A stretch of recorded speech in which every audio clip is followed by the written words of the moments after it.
Okay, Good here it is. morning. We are live. Good morning. Good morning. Happy New Year. Happy New Year. This is our first one of the new year. I know. Isn't that something? And it's the 8th already. Why did it take so Yeah. long?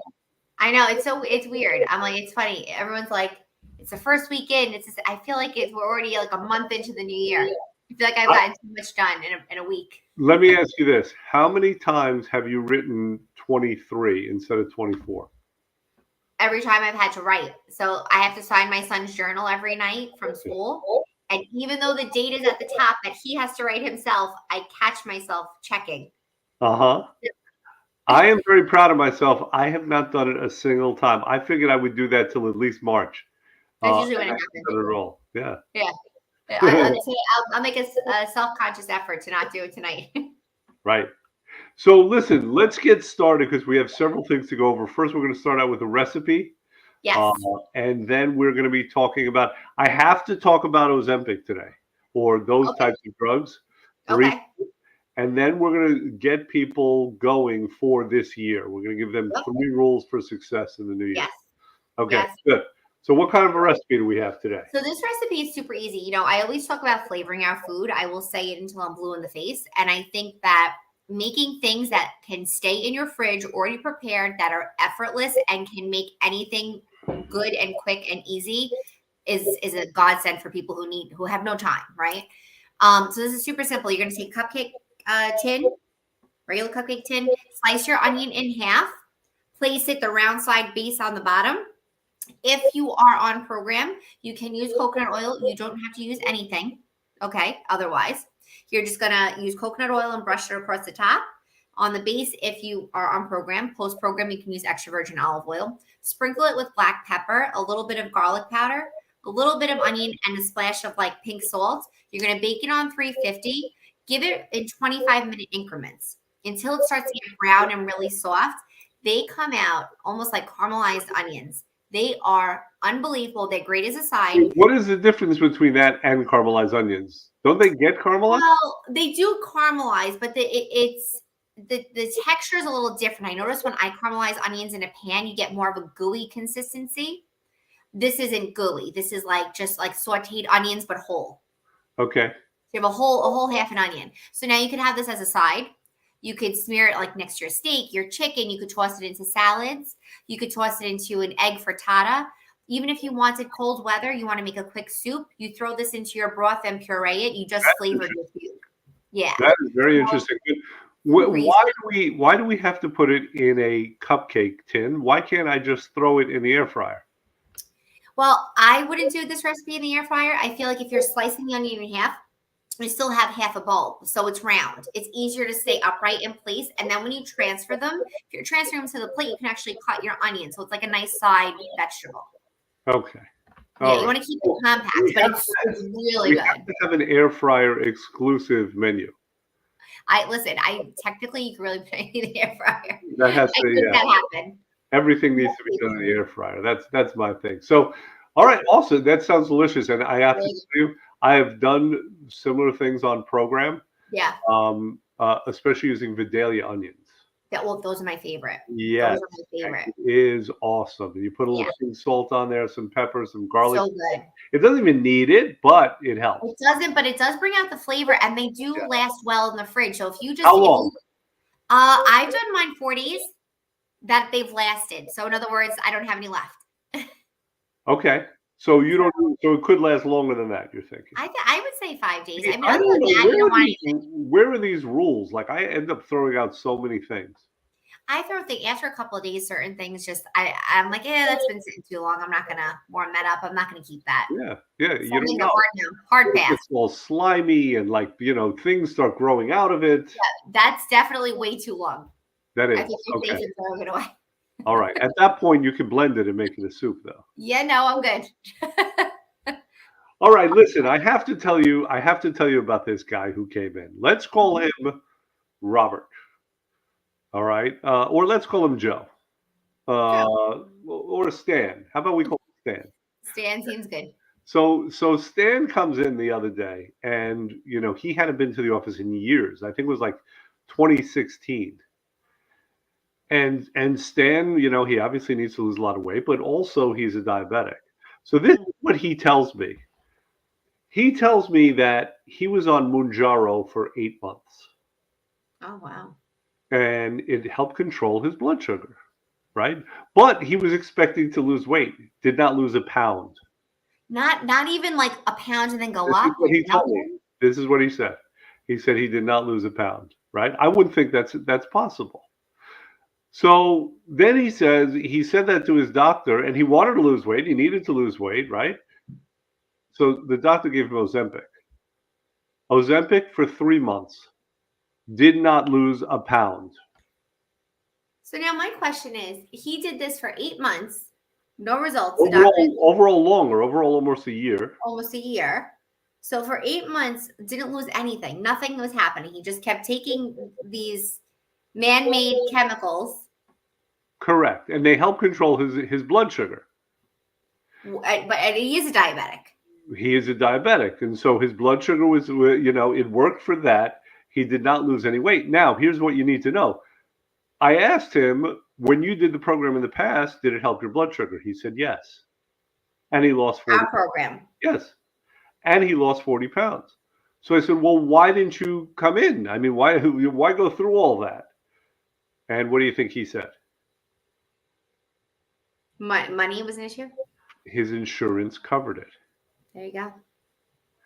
This insurance is it's such a hoary thing, pardon me. No, it is. It really is.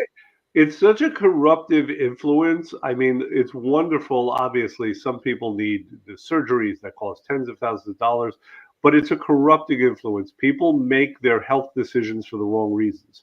He took something which can potentially cause damage. And I'm going to be talking more about this in the future. Yes. Obviously, there are side effects, right? It's scary. It didn't even work. It's scary.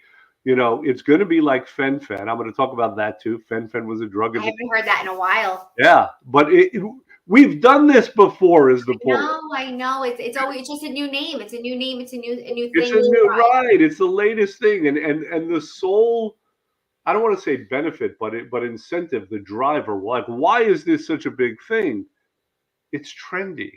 And it's the accessibility. Because it does not make sense. Well, and there's the perception of not taking responsibility, right? But here's what people don't know, and knowledge is a very dangerous thing, right? If you don't have.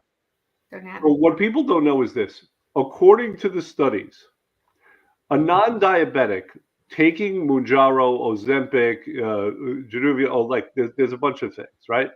They're called semaglutides, right? A non-diabetic will lose, on average, 15% of his weight. Not too shabby. Okay. A diabetic will lose, it's a little under 10%, I think, 9% of their starting weight, right? Okay, sounds pretty good. In 68 weeks. That's insane. 68 weeks. 68 weeks. So what does that mean? A 250-pound man will lose approximately 10% if he's a diabetic. 25 pounds. 68 weeks, right? And 15% of that would be 37 pounds. That's crazy. That's crazy to me. Now contrast that with what we do. We have studies. Yes. We're one of the few programs that has studies. It didn't go by percentage, unfortunately. I know. But the average weight loss, it was done over 9 weeks, right? Because it included the reset phase, right? So most of it was lost in the first 6 weeks. The average weight loss was 26 point something pounds, right? That's average. I mean, we really do have more clients that go higher than that. I mean, right. more than not. Absolutely. I think a good standard is 10%, but we do have people who lose 15% in, call it 9 weeks or call it 6 weeks. I mean, and you don't have all those crazy side effects. No. I mean, the mechanism of the semaglutides, the main mechanism, there's a few, is that it prevents your body from moving food through the digestive tract. It slows down emptying. it is mind blowing to me because after sitting through, obviously, the seminar that attending it, like listening to this talk, and not even that, you're literally playing Russian roulette with your body. I mean, the list of symptoms. It's not literally, because literally would mean that you go on one of those wheels and then you're spinning around. Yeah. Okay. So not literally, figuratively. Yeah. Right. I listened to it's a laundry list of potential symptoms and side effects, right? And almost every single one was not, they were not a possibility of being short term either. These were long term permanent side effects. And you need to take this stuff permanently to keep it off. Yeah. So it was like, do I risk, these blood cancers, tumors, deformities, muscle loss permanently just to lose 5 pounds on the scale and appear slimmer when I could lose 10 pounds, be healthy? It's just crazy. Oh, we have someone who's writing a very nasty kind of message. I don't even know who this person is. Me either. To our program, Maggie? Oh, good. I like it. A troll. I wonder if this person hacked in. This is fun. Hello, Maggie. Welcome. Have you done the program? I don't know who it is. I don't know who it is. Listen, maybe it's someone named Maggie. Maybe it's not, right? You never know. Maggie, if you have anything else to say, I look forward to it. But you're not going to convince us. You're certainly not going to convince me, who lost 100 pounds and who had his mother lose 100 pounds in her 70s, and whose aunt has lost 60 pounds and her blood pressure improved, and who's had thousands of clients. So, but I'd love to hear what you have to say. Okay. Absolutely. All right. Anyway, troll period over. But let's get into what we want to talk about. We will be talking about Ozempic more because I feel like it's a harmful thing. I feel like we've done it before. If anyone has anything to say about Ozempic or any of the other semaglutide medications, then please chime in if you have any experience with it or any thoughts about it. But for now, that's all we were going to say. But this gentleman is now doing our program, and I guarantee you he's going to lose more than 0 pounds. Oh, literally. Healthy, too. Okay, good. So, Jack, what are we talking about today? I know that the goal is we have to get people going in this new year. Absolutely. So, there's a couple of things here. I feel like you need a base to start. Once you commit to something, that's the hardest part.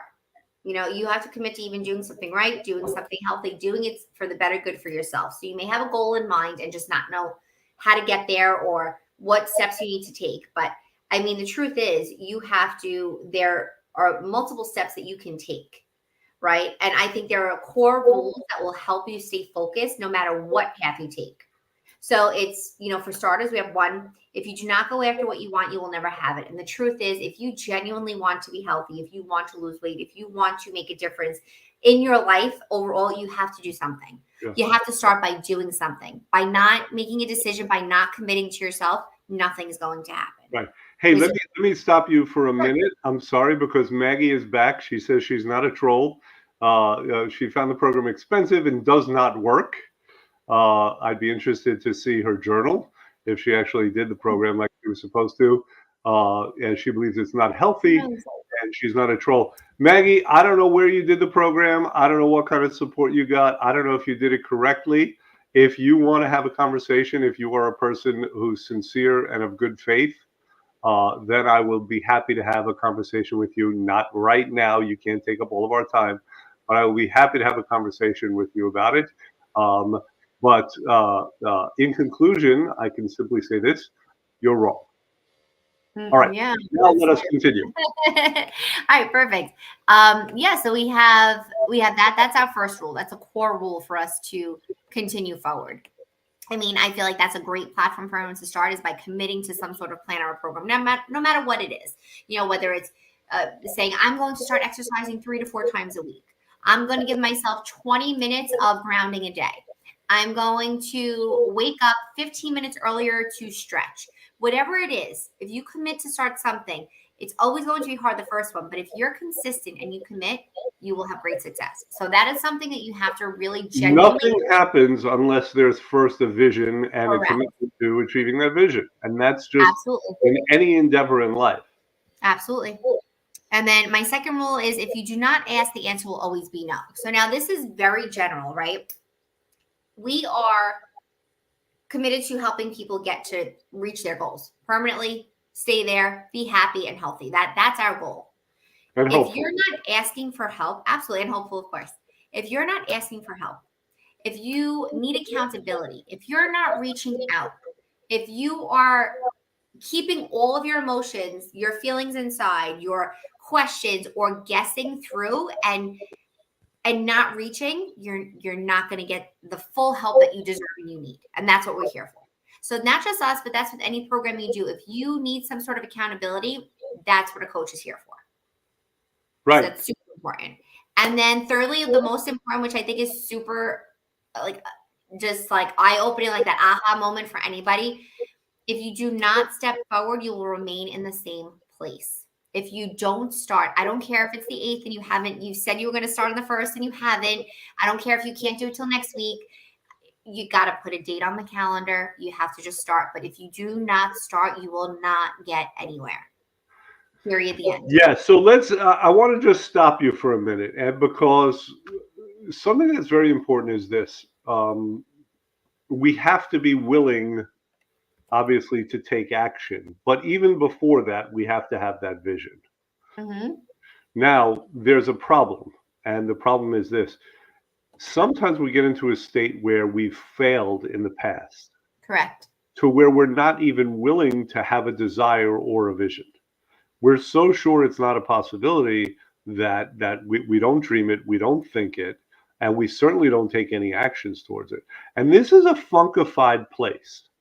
This is a bad place to be. This is what Dr. Seuss, I think, called the waiting place. Mm-hmm. We don't want to be in that waiting place where we're thinking about things. We think we want it, how great it would be, but then we immediately think we can't have it because of A, B, C, D, and whatever. Correct. More often than not, if a person doesn't succeed, it's because of something technical. Right. Right? It's because they didn't do the right thing in the right way. Mm-hmm. They didn't commit to it, something like that. It's generally not a matter of character. Correct. It's generally not a matter of that God hates you, you're destined to No. fail. But this is what people put themselves through, and it can go on for a very, very long time. Absolutely. That's the funky waiting place that I'm talking about. You know, we've had clients with phenomenal success. And I remember meeting, you know, there's a couple that come to mind. And I'm not going to say any names, but one in particular came in for a consult that was extremely defeated. I mean, she did not feel like she had the support at home. She knew she had to do something. She didn't believe in herself to do it. She's tried everything. She, you know, the typical, the classic individual of the every Monday I get started, every Friday I'm done kind of concept, right? And they came in, they ended up doing, I mean, mind-blowingly well. Exceeded our expectations 10 times over. Did maintenance, did wonderful. COVID hit. And slowly but shortly felt super confident that everything they learned, she no longer needed us. Doesn't need the accountability, doesn't need the coaching. She was totally fine, which is, again, everyone is different. Some people do it, be done, and we'll see them once a year for a weigh and call it a day. You know, unfortunately, COVID got the best of her. Family got sick, a lot of pressure on her, and she started to go back into old ways. And even though she knew it, and it was starting to creep up, and she said it wasn't like the 5-pound mark, 10-pound mark. And she goes, then I realized I ended up eating myself into having to do another program, being heavier than when I started. Right. She ignored us for 2 years. We reached out, just checking on her to see how she was. And I remember her reaching out and I wanted to cry. I felt so bad. She literally said, I have received every text, every call. I saw your emails. We saw your lives, but I was too embarrassed to show my face because I left feeling so good. Yes. And I swore to myself it would never happen again. And I did exactly what I said I would do the first time I came to your waiting room. And it was like mind blowing. And she came back and she, you know, she did well. And that's it. She's on her path. She's like, I am stronger than that. Give me a first name. Who are we talking about? We used her for our ads. Unless it's too unique, the first name. Okay. Yeah. Okay. I get. Yeah. Well, but she, listen, I have to tell you something that's wonderful. I just got a text this morning from someone named Nancy. Maybe her name is Nancy. Maybe it's Joanne. It could be anybody. Anyway, I got this text from her, and she had read the book, the Keeping It Off book, Oh, right? it's very good. Easy And read. so we talk about in the book, and we're going to be doing lectures about this in the office. Yeah. We talk about what it takes, obviously, to keep it off. The principles, not what to eat, not what to like. It's true for everyone across the board, right? The fundamentals. And so, and part of the book is it's a workbook, and you create your own life plan. Yes. She sent me a picture of her plan, Oh. and not only that, it was like in a frame.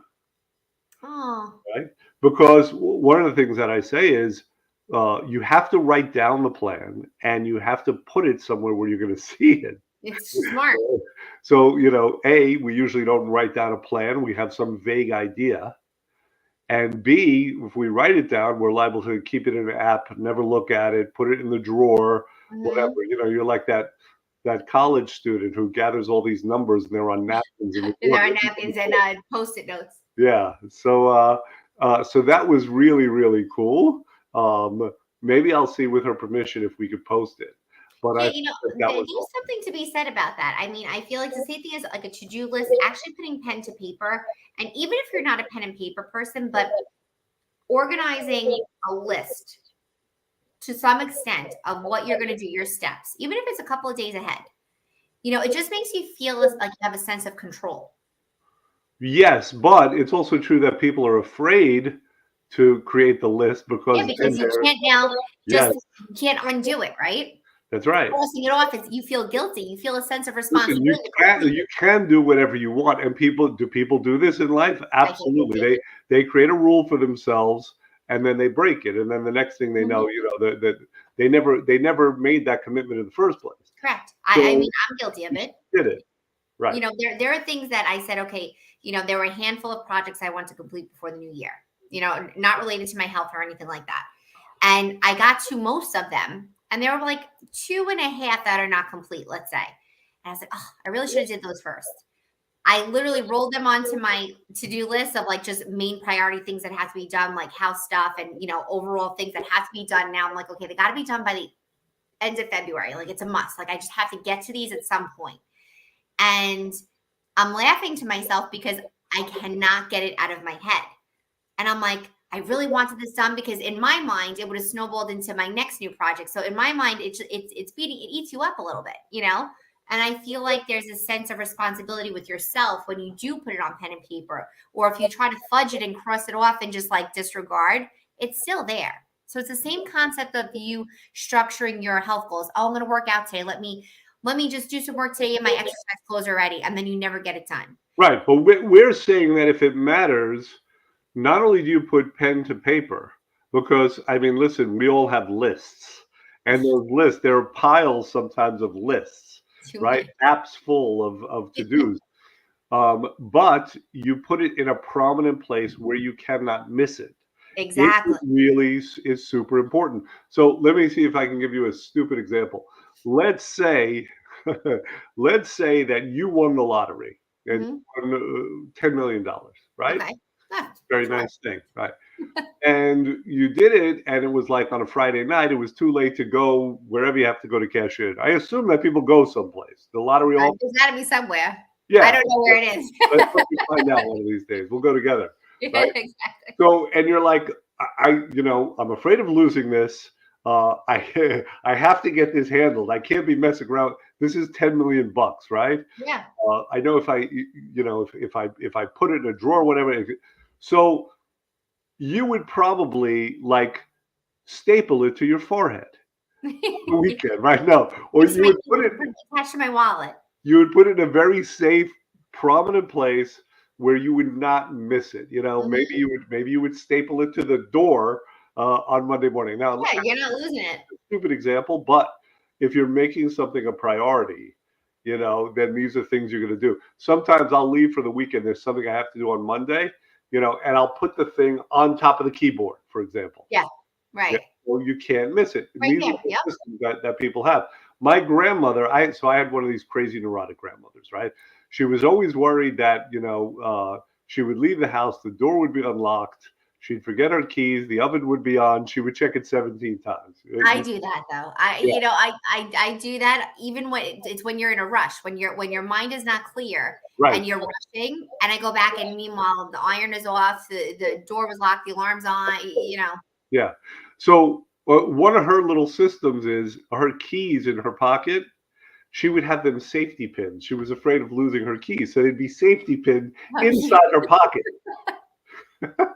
Well, way back when they used to have those little tiny little coin purses, they were like this big. And I remember my great aunt used to have it, and she used to open up the little leather flap, and it used to have a hook for each key Yes. on it. She used to flip it up as a tiny little thing. Yeah. I know people. We don't know what keys are. We don't even have keys anymore. I'm gonna make a guess because I never met your aunt. You never told me about her, but I'm gonna guess that on your birthday, she would give you like $23 in coins. she definitely used to give us the rolls. She used to give us the change rolls. Aunt May. Oh my gosh. Loose coins. No, she gave the rolls. Now you're gonna make me call my mom after this and remind her. Don't do it. So listen, let's summarize. So Yes. these are the 3 rules, right? Let's For getting recap them. going and focused in the new year. Everyone has things that are important for them to accomplish. We're talking the context of health and weight loss, right? But we have to get our minds straight. We talk a lot about mindset, Yep. right? So the 3 rules. Mindset goes with number 1. Yeah. So what? Yeah, you have to have your mind in the right place, right? You have Otherwise, to. If you don't go after what you want, you will never have it. So that's therefore, rule number 1. Rule number 1. Yes. Good. Rule number 2, if you do not ask, the answer will always be no. So if you have any concerns, if you're not sure, if you any type of question, don't leave it in. Don't just try to listen. We could always figure things out on our own, but when you have the help, when you have someone walking through it with you, take advantage of that. Accountability, support. There's no reason to do it alone. Build a team. Yes. Yeah, absolutely. Your community. That's the truth of it. The third and last one is if you do not step forward, you will remain in the same place. Make do on your plan. So make your action. You have to create action steps. So this is what you're going to do. Set a date, focus, write it down, put it in front of you. Start small. If you don't start, you'll never finish. So just start somewhere. You need a plan. Right. Simple. You need a win under your belt, right? You need Absolutely. to prove to yourself you can do it. Absolutely. And let me say this to someone, to everyone also. I feel like whether most people are conscious of it or not, there's a conversation in their heads that goes something like this: what if it doesn't work? I'm sure there's always, yeah. And that's enough to stop people in their tracks, to prevent Yes. them even trying. Well, here's what I would like to pose, just for fun, right? What if it does work? Yes. What if it does? How wonderful would that be? Yep. But you won't know if you don't try. Yeah, of course you don't know if you don't try, right? So, but just forget about that second step. Yeah, that's obvious, right? You won't know if you won't try, but just that first step, just live in that for a couple of days. What if it works? You know, what then? And think about that, and that in of itself can be very inspiring. Absolutely. All right, awesome. So let's end off here. Absolutely. Great. Okay. I see Maggie said something else. I will read it. She's an Ozempic fan. Okay. And the program's over expensive. Ozempic, of course, is like $1,300 a month unless insurance covers it, but you have to be diabetic.